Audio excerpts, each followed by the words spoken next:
वे सिद्ध पुरुष जिन लोगों ने इस रहस्य को जाना, वो कभी भी ऐसे ही इन रहस्यों को नहीं बताते, क्योंकि वो भी जानते हैं कि हमारे इस आज के भौतिक जगत में ये भौतिक लोग कभी भी ऐसी चीजों पर विश्वास नहीं करेंगे। इसीलिए तो मैं कहता हूँ कि सत्य को कभी भी बताया नहीं जा सकता। सत्य को बताने के लिए शब्द पूर्ति नहीं कर सकते। शब्द झूठ से ज्यादा कुछ नहीं। और आत्मज्ञान सत्य की बात तो दूर है, इस तरह के रहस्य भी अगर कोई सिद्ध पुरुष आपको बताता है तो आप लोग उस पर यकीन नहीं करेंगे। इसलिए सिद्ध पुरुष वो रहस्य अपने ही भीतर दबाए रहते हैं और जरूरत पड़ने पर योग्य शिष्यों को उस रहस्य की जानकारी देते हैं। मुझे नहीं पता आप क्या सोचते हैं, वैसे जो भी सोचते हैं मुझे कमेंट बॉक्स में लिखकर बता सकते हैं। तो बस आज के लिए इतना ही, मिलता हूं नेक्स्ट वीडियो में। Till then bye bye. आपने कालिदास के बारे में थोड़ा बहुत जरूर सुना होगा। वो बड़े ही अद्भुत व्यक्ति थे। वो बचपन से ही महामूर्ख थे, लेकिन फिर उनके जीवन में कुछ ऐसा घटित हुआ कि वो महान कवि और नाटककार बन गए। फिर उन्होंने कुछ महाकाव्यों की रचना की। कालिदास संस्कृत भाषा के भी महान विद्वान थे। उन्होंने भारत की पौराणिक कथाएं और दर्शन को आधार मानकर उनकी सरल भाषा में व्याख्या की। तो चलिए अब यह जानते हैं कि ये महान कवि कालिदास कैसे बने महामूर्ख से एक महान विद्वान। तो जब कालिदास 5 वर्ष के थे, तभी उनके माता पिता उन्हें छोड़कर चले गए थे। उन्हें एक सीधे साधे ग्वाले ने पाला। जिस ग्वाले ने उनका पालन पोषण किया वह भी अशिक्षित था। कालिदास वहीं रहते थे और पशुओं की देखभाल में हाथ बटाते थे। बाकी बचे समय में गांव में ही एक काली मंदिर था, वहां जाकर वो पूजा किया करते थे। इसीलिए उनका नाम कालिदास पड़ा। वाराणसी नरेश की एक पुत्री थी, विद्योत्मा। वह एक बहुत ही सुंदर और गुणवान स्त्री थी। तो एक दिन राजा ने अपनी पत्नी से कहा कि हमारी पुत्री इतनी रूपवान, इतनी गुणवान है, उसको उसके जैसा गुणवान और रूपवान पति कहां से मिलेगा। तब उनकी पत्नी ने कहा, वरुचि एक विद्वान व्यक्ति है, वो विद्योत्मा के लायक है, परंतु विद्योत्मा को मनाना सरल नहीं होगा। तो राजकुमारी विद्योत्मा को अपने ज्ञान का बड़ा अभिमान था। उसने अपने माता पिता से कहा कि जो भी पुरुष मुझे शास्त्रार्थ में हराएगा वही मुझे पाने का अधिकारी होगा। तो वरुचि ने जब ये सब कुछ सुना तो उसने राजकुमारी की चुनौती को स्वीकार कर लिया। विद्योत्मा वरुचि की चुनौती सुनकर थोड़ा घबरा गई, क्योंकि वह उन्हें पसंद नहीं करती थी और वह उससे विवाह नहीं करना चाहती थी। तो शास्त्रार्थ का दिन आया। तब विद्योत्मा ने शास्त्रार्थ में एक शर्त रखी कि शास्त्रार्थ मौन में होगा। उसने कहा कि मैं संकेतों द्वारा प्रश्न करूंगी और आप संकेतों द्वारा ही मेरे प्रश्नों का उत्तर देंगे। तब विद्योत्मा ने अपना पहला प्रश्न पूछते हुए एक उंगली उठाई, परंतु विरुचि को कुछ समझ नहीं आया और उसने हार मान ली। विद्योत्मा खुशी से झूम उठी और उसने वरुचि को धन्यवाद कहा। तब वरुचि को यह अपमान सहन नहीं हुआ और उसने अपने मन ही मन में राजकुमारी से बदला लेने का संकल्प लिया। तो जब वरुचि घर जा रहे थे तो उन्हें रास्ते में मंदबुद्धि कालिदास दिखे। कालिदास एक पेड़ की डाल पर बैठे थे और वो उसी डाल को काट रहे थे जिस डाल पर वह बैठे हुए थे। वरुचि ने कालिदास से कहा, अरे ओ मूर्ख, ये तुम क्या कर रहे हो? जिस डाल पर बैठे हो उसी को काट रहे हो, निश्चित ही तुम नीचे गिर जाओगे। कालिदास ने वरुचि की तरफ देखा और कहा, तुम्हें इससे क्या मतलब, जाओ तुम अपना काम करो। वरुचि कुछ ही कदम आगे बढ़ा होगा कि कालिदास धड़ाम से पेड़ से नीचे गिर गए। तब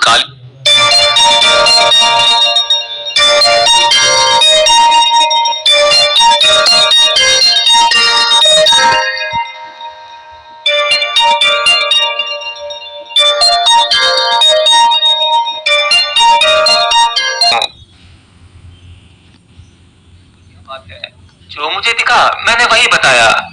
तब कालिदास बोले कि इसे मैं क्यों नहीं समझ पाया, तुम अवश्य ही कोई अंतर्यामी हो, कोई ज्योतिषी हो। तुमने मेरे गिरने से पहले ही बता दिया कि मैं पेड़ से गिर जाऊंगा। कालिदास ने वरुचि के पैर पकड़ लिए और कहा कि कृपया मुझे बताओ मेरे भाग्य में क्या लिखा है। तब वरुचि मन ही मन यह सोचने लगा कि राजकुमारी से बदला लेने के लिए ये मंदबुद्धि व्यक्ति सबसे उपयुक्त है। उसने कालिदास से कहा, एक राजकुमारी के साथ विवाह का योग है। तब वरुचि कालिदास को अपने घर ले गया और उसे विद्वानों जैसे कपड़े पहनाए। वरुचि कालिदास को लेकर राजमहल की ओर चल पड़ा। रास्ते में वरुचि ने कालिदास को समझाते हुए कहा, ध्यान रहे कि राजा को देखते ही उन पर फूलों की वर्षा करना और ओम स्वस्ति कहकर उन्हें आशीर्वाद देना। दोनों ही राजमहल पहुंचते हैं। कालिदास राजा पर पुष्प वर्षा करते हैं और ओम स्वस्ति के बजाय युष्ट का उच्चारण करते हैं। तब राजा ने कालिदास की ओर देखा और वह कुछ समझ नहीं पाया कि कालिदास क्या कह रहे हैं। तब वरुचि स्थिति को संभालते हुए कहता है, महाराज, ये बहुत ही विद्वान ब्राह्मण है। इन्होंने आपको अपनी भाषा में एक विशेष आशीर्वाद दिया है।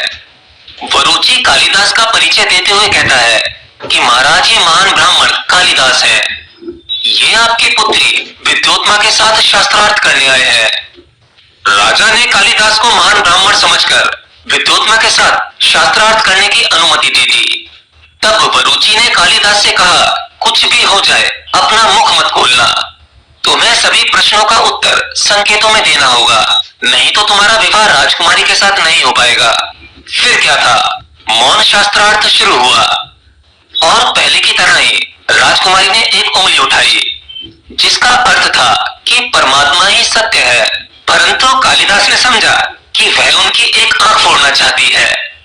इस प्रश्न के जवाब में कालिदास ने अपनी दो उंगली खड़ी कर दी, जिसका अर्थ ये था कि यदि विद्योत्मा उनकी एक आंख फोड़ेगी तो वह उनकी दोनों आंख फोड़ेंगे। परंतु विद्योत्मा समझी कि सृष्टि में आत्मा और परमात्मा दो सत्य है, इसलिए वह कालिदास के संकेत वाले उत्तर से संतुष्ट हो गई। फिर विद्योत्मा ने अपनी 5 उंगली खड़ी की, जिसका अर्थ था कि हमारा शरीर 5 तत्वों से मिलकर बना है। इसमें कालिदास समझे कि वह उन्हें थप्पड़ मारना चाहती है। तब कालिदास ने अपनी 5 उंगलियों को जोड़कर एक मुट्ठी बना ली और संकेत में कहा कि यदि तुम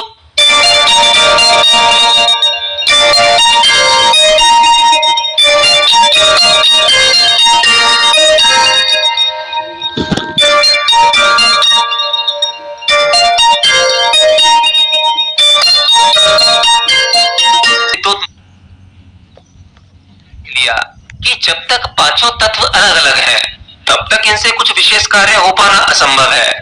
पंच तत्वों के एक रूप होने से ही मनुष्य और संसार का अस्तित्व है। अंततः विद्योत्मा ने अपनी पराजय स्वीकार कर ली और कालिदास के साथ में विवाह कर लिया।